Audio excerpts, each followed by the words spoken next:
Good Morning Business. Bien, toujours en direct dans Good Morning Business sur BFM Business. Et donc Nicolas Brien, directeur général de France Digital, qui est avec nous. Bonjour Nicolas Brien, bonjour. France Digital, qu'on ne présente plus, association qui réunit entrepreneurs et investisseurs de la tech française. Vous avez une petite frustration depuis une semaine. Vous faites le constat qu'apparemment le gouvernement ne prend toujours pas suffisamment à bras-le-corps le sujet du numérique, qu'on ne prend pas suffisamment en compte les chantiers qui nous attendent dans la matière dans les prochaines années. Mais pourtant, avec un peu de retard, je vous l'accorde, mais Cédric O a été renommé secrétaire d'État au numérique la semaine dernière. Ça ne suffit pas pour vous comme engagement? Jamais frustré, mais en revanche toujours un peu surpris. En fait, évidemment qu'il faut avoir un secrétaire d'État au numérique et un gros bosseur comme Cédric O. Après, on arrive dans un moment qui est un petit peu particulier. Et ce moment, c'est après le confinement. On a vécu juste une accélération digitale sans précédent dans l'histoire de l'humanité. Et on aurait pu se dire, tiens, c'est le moment ou jamais d'avoir un ministre de plein exercice du numérique, ce qui n'est pas arrivé depuis un quart de siècle. Le dernier, il faut remonter, il était ministre des nouvelles technologies et il s'appelait François Fillon. C'était 1995, ça remonte un petit peu. Mon Dieu. Donc mais qu'est-ce que ça change? Parlons franchement, qu'est-ce que ça change d'être ministre de plein pouvoir? Moi, je suis pas très attaché aux histoires de dorure républicaine et de protocoles.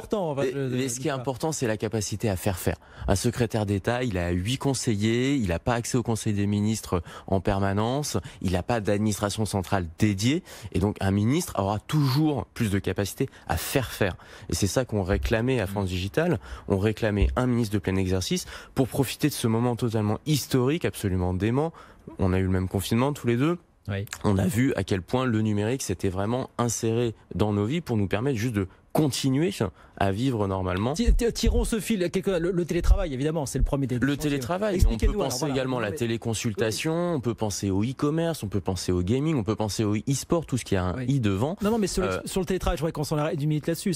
L'explosion du télétravail a mis en avance les carences de beaucoup d'entreprises françaises dans la matière. C'est sans précédent dans l'histoire de l'humanité. Je veux jeter la pierre à personne, mais c'est la plus grande transformation que le monde du travail ait jamais connue. On est passé, en l'espace d'une semaine, de 800 000 télétravailleurs à 8 millions de télétravailleurs. Et la vérité, vous venez de le souligner, personne n'était prêt. Vous avez des géants du CAC 40 qui passent leur temps sur les estrades de Vivatech à vous expliquer à quel point ils sont innovants, qui ont tout d'un coup réalisé qu'ils n'avaient pas assez d'ordinateurs portables pour faire travailler leurs salariés en télétravail, qui ont réalisé du jour au lendemain que les VPN n'étaient pas calibrés, que le cloud n'était pas opérationnel, etc. Donc effectivement, il y a besoin d'une grosse remise à niveau. Nous, c'est par exemple pour ça qu'on plaidait pour qu'il y ait un ministre de plein exercice du numérique avec un plan de relance, un plan de redirection avec potentiellement 20 milliards d'euros sur les 2 prochaines années pour vraiment avoir une remise à niveau générale des administrations, des entreprises sur le numérique. Des entreprises, et vous soulignez les administrations parce qu'effectivement on a vu des choses assez patentes pendant le confinement. Il y a eu des failles, on va pas essayer de cacher la poussière sous le tapis. Il y a eu, peut-être que vous avez des enfants, mais il y a eu des centaines de milliers de gamins déscolarisés de fait parce qu'ils n'avaient pas accédé aux cours en ligne. Il y a eu dans les administrations, je pense également aux hôpitaux, on n'a pas réussi à partager les données du Covid-19 en temps réel, ça nous a fait perdre beaucoup de temps et dans la période malheureusement le temps s'était délié. Mais vous dites alors on parle des entreprises, on parle d'administration, mais même au niveau de la population, vous vous rappelez, je crois 20 à 25% des Français n'ont pas le haut débit chez eux aujourd'hui. Tout à fait, il y a un sujet d'inégalité numérique terrible. Qu'on n'a pas encore résolu en 2020 malgré toutes les... C'est ça, et à un moment où on est en train de se jeter tête baissée dans le débat sur la 5G, essayons déjà de fixer le sujet sur la 3G et la 4G. Et il y a un besoin véritablement de remettre à niveau le pays sur les sujets numériques. On s'en rend pas compte, mais on est un des pays en Europe les moins avancés sur son équipement en biens électroniques, en équipement informatique. Mais plus largement, vous dites ce confinement, c'est une sorte de répétition pour ce nouveau monde finalement, qui peut-être complètement. C'est ça l'idée. Il faut pas le prendre à la légère. Moi, j'ai vu beaucoup de gens me dire j'espère qu'on n'aura plus jamais à revivre ça.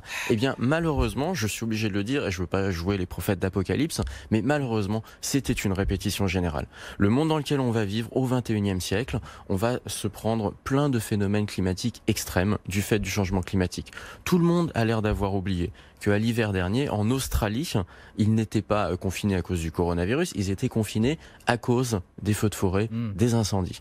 Donc demain, on sera peut-être confinés à nouveau, peut-être pas pour une seconde vague de virus, mais peut-être à cause des feux de forêt sur la Côte d'Azur, peut-être à cause d'une tempête de neige. Ça arrive tous les hivers sur la côte nord-est des États-Unis. Et donc le confinement probablement nous aurons d'autres phases de confinement. Et la leçon majeure que l'on doit tirer, c'est que ce qui nous a permis de tenir pendant le confinement, c'était le numérique.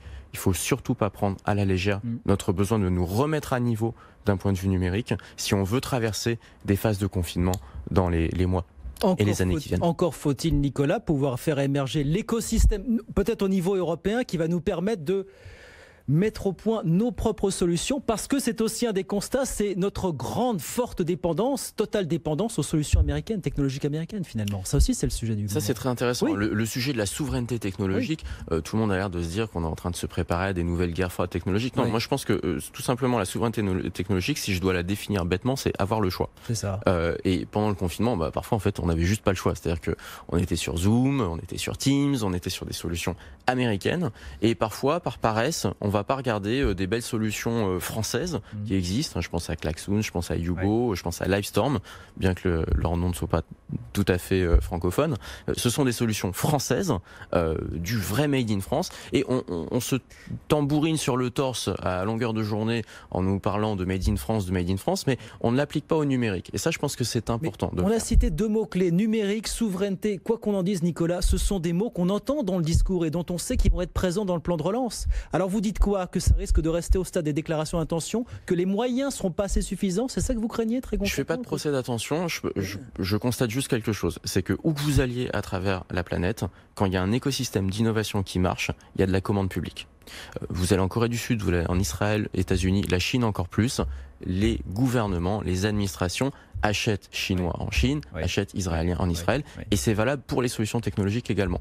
Aujourd'hui, très peu de startups françaises ont accès à la commande publique. Et ça, je trouve ça dramatique. Parce que, évidemment, on va se remettre à niveau technologiquement. Mais si c'est pour déverser des milliards en solutions américaines ou chinoises ou que sais-je encore, ça n'aura servi à rien.